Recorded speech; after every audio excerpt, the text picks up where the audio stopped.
Hoje nós vamos falar então, estou ficando neurótica com esse negócio de rotina, doutora Lari.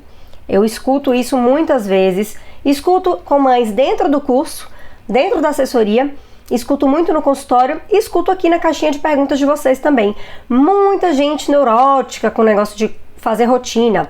Não sei fazer rotina, fico estressada na hora de fazer rotina, fico contabilizando tudo e não vejo que eu tenho grandes resultados. Pelo contrário, parece que quanto mais conhecimento eu tenho, mais o sono do meu bebê piora.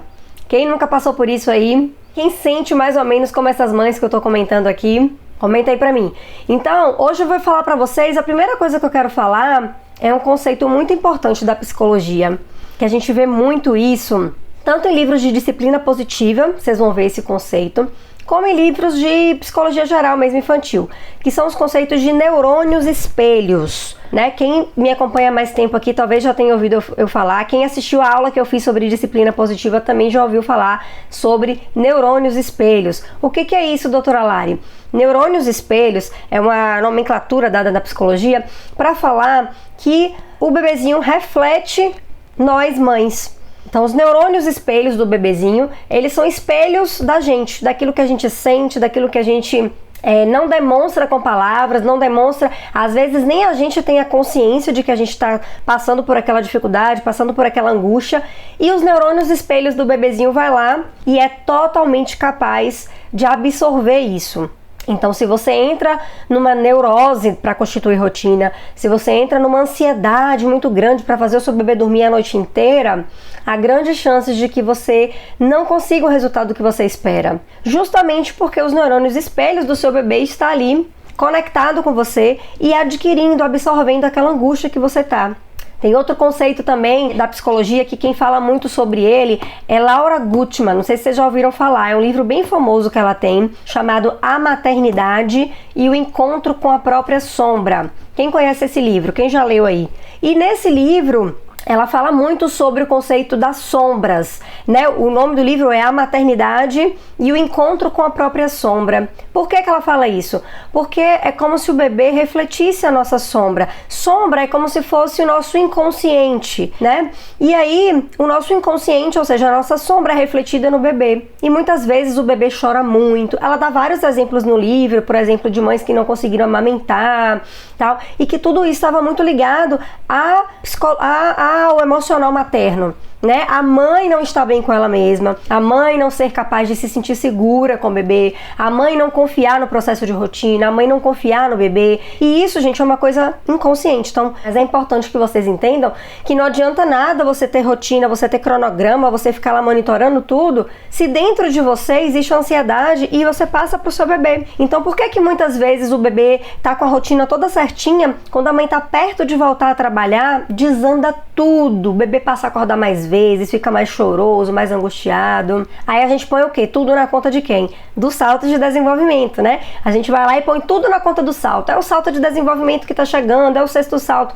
Sendo que, na verdade, obviamente, o salto contribui sim, porque é um período de mudança neurológica pro bebê. Mas a ansiedade materna que tá daquela mãe que está voltando a trabalhar, né? Daquela mãe que fica, nossa, vou deixar o meu bebê vai ficar com outra pessoa. E até mesmo inconsciente. Às vezes, por fora, a gente tá pronto. A gente organizou a casa, organizou a pessoa que vai cuidar do bebê, organizou a introdução alimentar, mas aí o nosso interior, na verdade, a gente não tá assim, a gente tá super ansiosa, a gente não gostaria de voltar ao trabalho e por aí vai.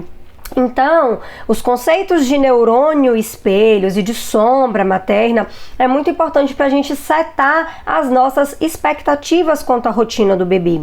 Então, o primeiro ponto que vocês precisam entender é que você fazer rotina é totalmente diferente de você fazer um cronograma.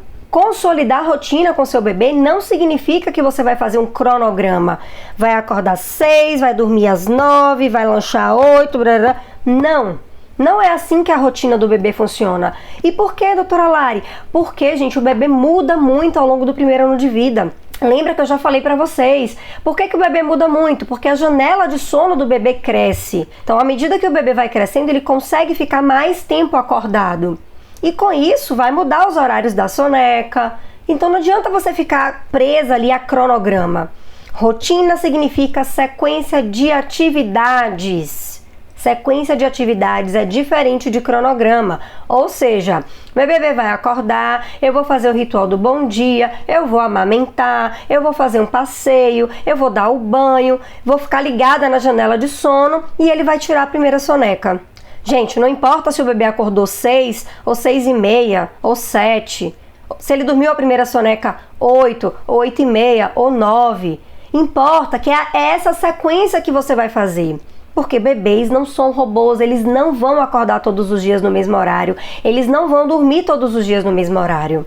À medida que eles forem crescendo, eles vão consolidando essa rotina e esses horários vão ficando cada vez mais certinhos. Meu filho, por exemplo, acorda praticamente todos os dias às 6h40 da manhã. Ultimamente ele tem acordado bem mais cedo, porque ele tá no desfraude e aí acorda para fazer xixi tipo 5, 5h30 da manhã e quer ficar acordado. Mas beleza, é uma exceção, ele está passando por um período de desfraude. Mas na maioria das vezes ele ficou mais de 6 meses aí acordando 6h40. O seu bebê, quando começar a ter uma consistência na rotina, o horário de acordar dele vai ficar cada vez mais certinho. Mas até lá, ele pode acordar 6, 6h30. O interessante é que você não tenha uma diferença desse horário de despertar maior do que 1 hora. Porque se você tem uma diferença maior do que 1 hora, você vai ficar confuso e vai bagunçar muito a sua rotina. Principalmente quando o seu bebê crescer e estiver na introdução alimentar. Que você vai ter que encaixar os horários da fruta, do almoço, da fruta da tarde, da janta. Então eu sempre digo, horário de bebê acordar entre 6 e 8 e de preferência que ele tem apenas 1 hora de diferença ali do horário de acordar. Mas você não vai ficar rígida no horário, você não vai ficar presa ao cronograma, você vai ficar presa à sequência de atividades. Então eu já sei que eu vou fazer essa sequência aqui, eu vou fazer o ritual. Qual é o ritual que eu vou fazer para a soneca? Escolhe aí, abrir, fechar a janela, ligar o ar, vou botar uma música, um ruído branco, vou cantar, vou dar um passeio, quem mora em casa pode dar uma voltinha na rua, que acalma muito o bebê quando vai pra rua, e por aí vai. Você vai escolher o melhor ritual para você e para sua família e você vai fazer aquilo sempre, todos os dias, naquela mesma sequência de atividades. Isso é rotina do bebê, gente. Isso é rotina do bebê. Por isso que quando alguém te dá um cronograma dizendo para você que o seu bebê tem que fazer essa rotina desse jeito, você vai se perder no meio do caminho. Porque não vai ser sempre os mesmos horários. Você vai precisar ir adaptando. À medida que a janela de sono for aumentando, você vai aumentar o tempo que ele vai ficar acordado, o tempo que ele vai ter de atividade de estímulo. Os rituais vão mudar, ele vai precisar de outras coisas para se sentir mais calmo e por aí vai. Certo, meninas? Então, primeiro ponto, rotina não é cronograma. Tá? Rotina é sequência de atividades que vão gerar previsibilidade. Quando você dá o banho para o seu bebê, ele vai saber que depois do banho tem a soneca, né? Por exemplo, se você colocou o banho ali como parte do ritual de algumas das sonecas. Tem gente que bota em todas. Eu tenho paciente que dá banho em todas as sonecas. Acho que a bebê dela tá tirando 3 sonecas nesse momento e ela dá banho em todas as sonecas. Ela fala que é a única coisa que consegue relaxar a bebê dela. Então, rotina não é cronograma, é sequência de atividades que você vai fazer com o seu bebê.